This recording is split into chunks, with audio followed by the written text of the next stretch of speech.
भागवत कथा का पंचम सर्ग। विष्णु के कटे सिर के स्थान पर घोड़े का मस्तक लगाना। शौनक जी आदि के प्रश्नों के उत्तर में सूत जी कहने लगे, एक बार की बात है, विष्णु भगवान जी राक्षसों से 10 सहस्त्र तक घनघोर युद्ध करते रहे और अथक परिश्रम की वजह से वह एक जगह पद्मासन लगाकर गले में धनुष के सहारे से बैठ गए तथा अधिक थक जाने की वजह से वे वहीं सो गए। जब कुछ समय व्यतीत हुए तो इंद्र और ब्रह्मा आदि ने विचार किया कि वे एक यज्ञ को संपन्न करेंगे, पर यज्ञों के महास्वामी श्री विष्णु जी के बिना यज्ञ संपन्न हो ही नहीं सकता। अतः विष्णु जी की खोज द्रुत गति से की जाने लगी। खोज करते करते वे उसी जगह पर जा पहुँचे जहाँ कि विष्णु आसन लगाए निद्रा में लीन बैठे थे। देवता उनके जगह की राह देखते रहे और अंत में वे सभी उनको जगाने का प्रयत्न करने लगे, किंतु विष्णु जी नहीं जागे और सभी देवता घबराने लगे। अंत में निराश होकर ब्रह्मा जी ने दीमक से कहा कि तुम इस धनुष की प्रत्यंचा को काट डालो जिसका सहारा लेकर विष्णु भगवान सो रहे हैं। ब्रह्मा जी के आश्वासन देने पर दीमक ने धनुष की डोरी को काट डाला, जिससे धनुष उछट गया और उससे एक एक भयानक शब्द उत्पन्न हुआ कि तीनों लोग कांप उठे। सबका दिल दहल गया। कुछ देर पश्चाताप देवताओं ने विष्णु जी की ओर देखा तो पता चला कि डोरी टूटने के कारण विष्णु का सिर धड़ से अलग होकर वहीं गिर पड़ा है। सभी दुखी की कराह उठे, सभी महामाया की आराधना करने लगे। महामाया ने आकाशवाणी से बतलाया कि लक्ष्मी जी के श्राप के कारण से विष्णु का सिर उखड़कर लवण सागर में गिरकर हास्य हो गया है। एक बार लक्ष्मी जी को देखकर विष्णु जी हंस गए थे। तभी उन्होंने उनको श्राप दिया था कि उनका सिर उखड़ जाएगा और उसी श्राप की पूर्ति आज हो पाई है। लेकिन यह भी ठीक हुआ, क्योंकि बहुत पहले हयग्रीव नाम के एक राक्षस ने घोर तपस्या करके यह वरदान पा लिया था कि उसका वध उसी व्यक्ति के द्वारा हो जिसका शरीर तो मनुष्य का हो और सिर घोड़े का हो। उस राक्षस को मारने का यह मौका अच्छा है, अतः विष्णु जी के धड़ पर घोड़े का सिर लगा देना चाहिए। महामाया की आज्ञा को पाकर त्वष्टा ने घोड़े का सिर काटकर उनको विष्णु के धड़ पर लगा दिया। तब उन्होंने हयग्रीव राक्षस से युद्ध करके उसको मार डाला। इस तरह महामाया की लीला से ही विष्णु जी का नाम हयायन हो गया। छठे सर्ग से 10वें सर्ग तक।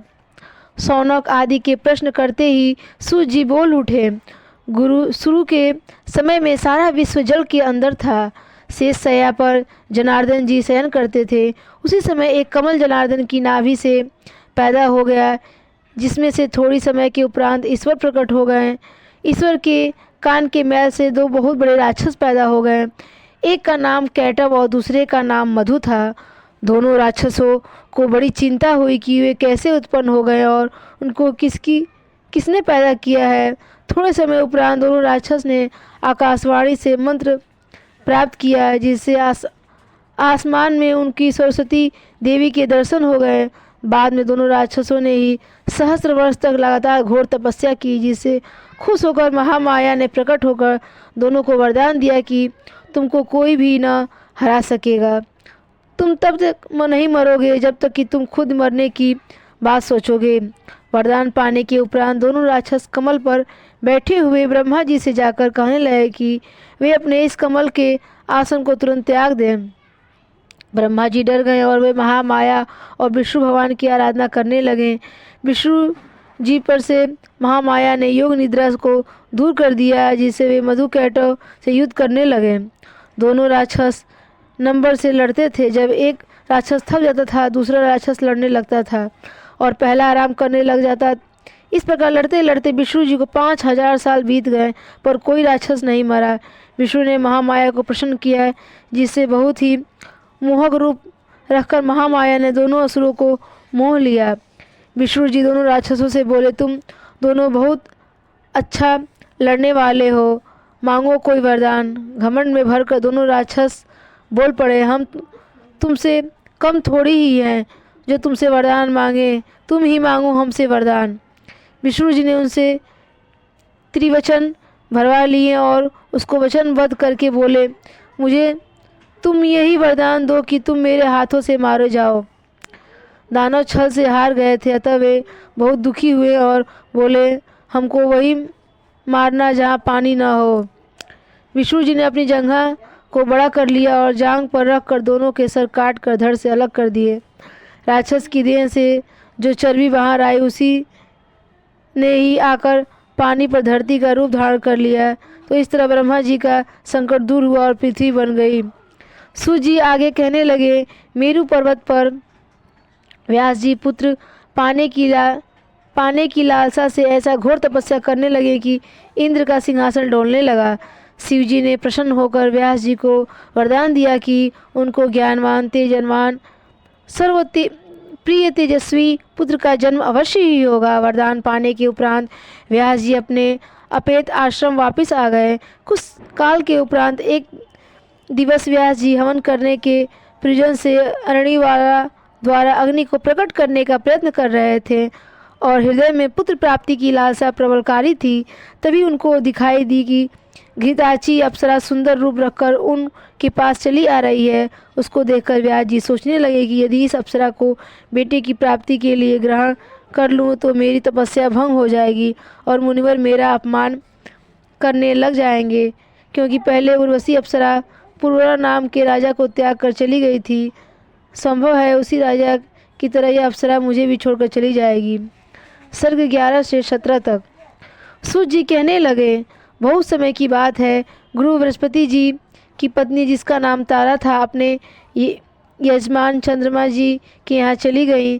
तारा की सुंदरता और यौवन पर चंद्रमा मोहित हो गए और उसे एक दिन भोग विलास कर डाला और फिर लगातार भोग विलास करते ही चले गए और तारा को अपने यहाँ ही रख लिया। जब बहुत दिन चंद्रमा के यहाँ रहते तारा हो गए तो बृहस्पति जी को बहुत चिंता हुई और उन्होंने दूत भेजकर तारा को बुलवा भेजा, पर तारा लौटकर नहीं गई।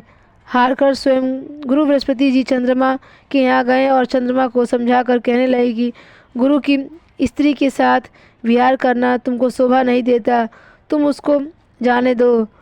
चंद्रमा जी ने जवाब दिया, वे ही गुरुवर और ब्राह्मण लोग आदर सत्कार और पूजन के योग्य होते हैं, जो धर्मशास्त्र के ज्ञाता होते हैं। क्रोध और लोभ जिनके पास तनिक भी नहीं फटकते, पर आप लोभी और क्रोधी दोनों ही हैं, अतः आप पूजनीय नहीं हैं। फिर मैं आपकी पत्नी के बलवात अपने यहाँ नहीं रोक रहा, वे स्वयं अपनी इच्छा से यहाँ रहकर मेरे साथ विहार करना पसंद कर रही है। अतः जब तक तारा देवी का मन चाहेगा यहाँ रहने की उसको स्वतंत्रता है। जीवा स्त्री को समान ही पुरुष के साथ भोग विलास करती है, वह रजा दर्शन के उपरांत ही शुद्ध हो जाया करती है।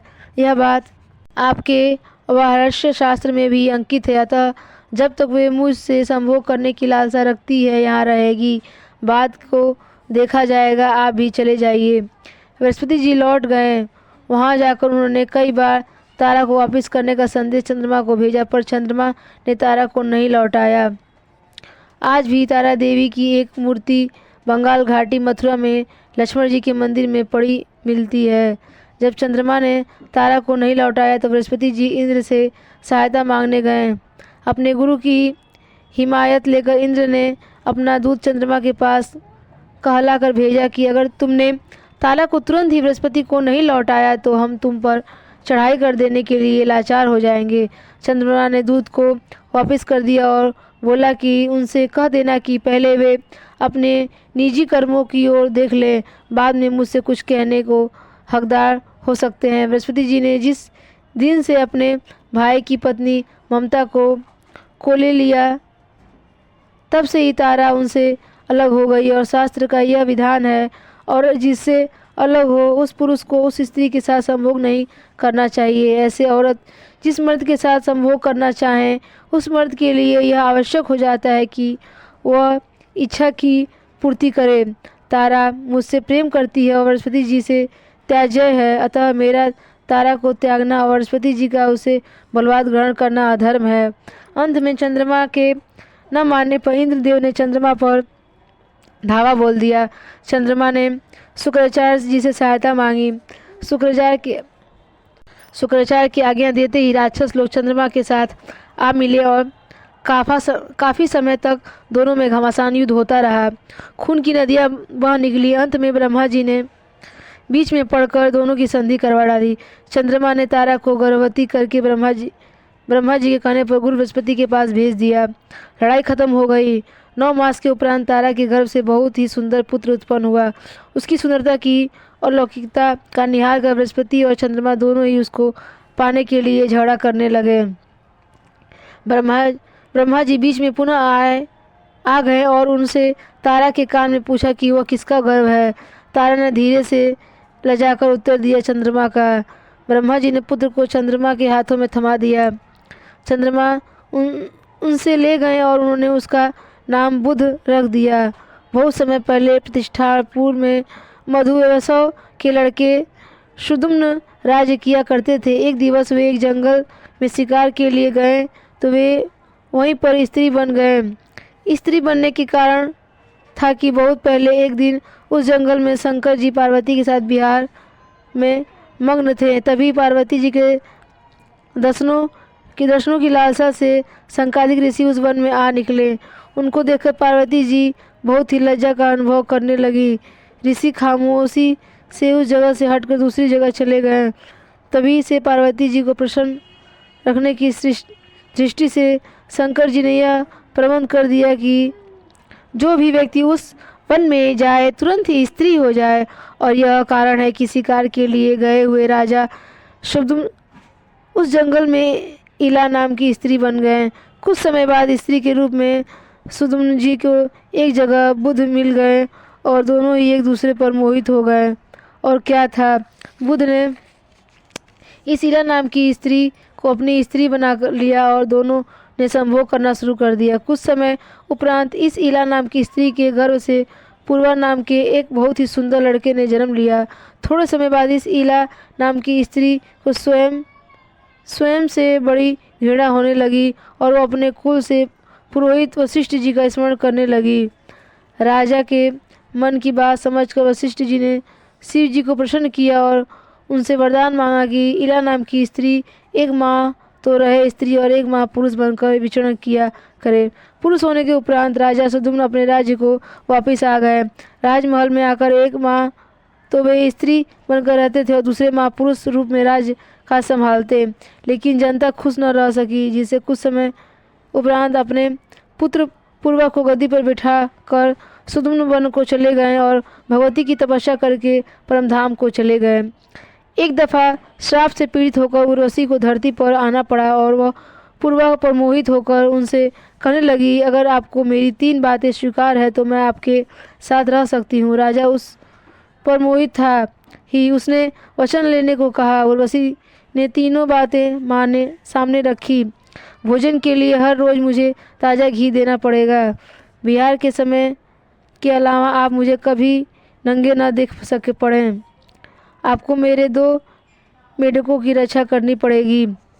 राजा की तीनों बातें स्वीकार कर ली। उर्वशी पर राजा इतने मोहित हो गए कि वे राज सिंहासन को त्याग कर उर्वशी के साथ ही दिन बिताने लगे।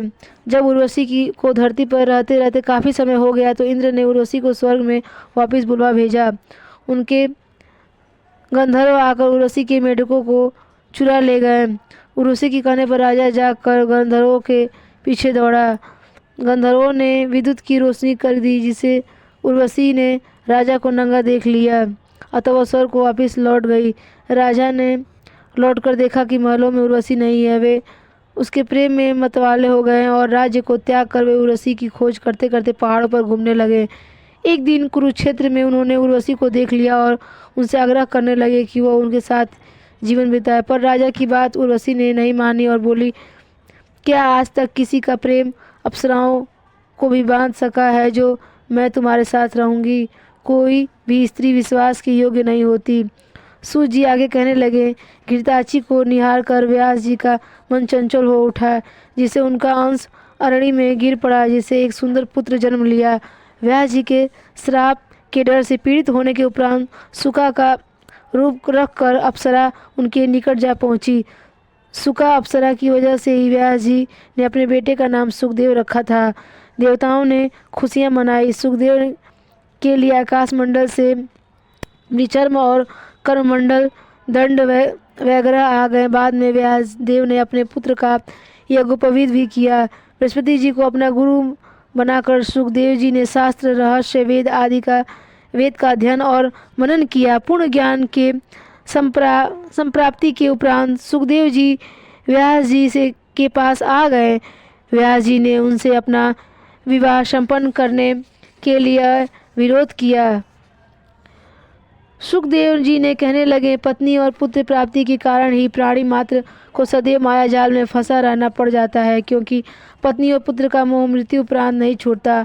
आप तो मोक्ष प्राप्ति के विधियाँ बतलाइए। यह सुनकर व्यास जी को भारी वेदना हुई। सुखदेव के हट पर व्यास जी कहने लगे, सृष्टि के आरंभ में महामाया देवों ने आधे श्लोक में विष्णु को संपूर्ण ज्ञान का सारांश सुना दिया था, जिसके विस्तार से ही भागवत का सृजन हो पाया था। मैं वही उस सब तुमको सुनाऊंगा। सुखदेव ने महाभागवत को पढ़ा, पर उसने उनको शांति कहीं नहीं मिल पाई। व्यास जी ने मिथिला नगरी में जाने को कहा और बोले कि वहाँ पर राजा जनक उपदेश देकर तुमको शांति प्रदान कराने का प्रयत्न अवश्य ही करेंगे। सुखदेव जी अपने स्थान पर रहते हुए 2 वर्ष के उपरांत मिथिलापुरी जा पहुँचे। उन्होंने वहाँ की प्रजा को संपन्न और सुखपूर्वक जीवन व्यतीत करते हुए निहारा। द्वारपाल ने उनको द्वार पर ही रोक लिया और वहीं जाने की वजह पूछी। कुछ देर खड़े रहकर उन्होंने उत्तर दिया कि वे वहाँ पर बेकार ही आए, जिससे उनका अनादर हुआ। वे तो जनक राजा का ज्ञान जानने के उद्देश्य से वहाँ आए थे, परंतु वे वहाँ रोके जा रहे थे। ज्ञानी जानकर द्वारपाल सुखदेव जी से अनेक प्रश्न कर डाले। सुखदेव जी ने उत्तर देकर उनकी संतुष्टि की। द्वारपाल सुखदेव जी को नगर में ले आए। वहाँ राजप्रसाद की वाटिका में वैश्याओं ने उनका आदर सत्कार बहुत किया और नृत्य और गायन वादन से संतुष्ट करने का प्रयत्न किया, पर उनकी संतुष्टि न हुई और वे वहाँ से चले गए। बाद में सुखदेव जी को महारानी जी की वाटिका में ले जाया गया। वहाँ अनेकों मोहनियों ने उनका मन अपनी ओर आकर्षित करने का प्रयत्न किया, किंतु वे किंचित बात भी विचलित नहीं हुए। रात्रि को सोने के लिए उनको सेज प्रदान किया गया, पर उनके मन में एक भी विचार उत्पन्न नहीं हुआ और वे सो गए। भोर होते ही सब कार्यों से निवृत्त होकर वे निश्चिंत होकर बैठ गए।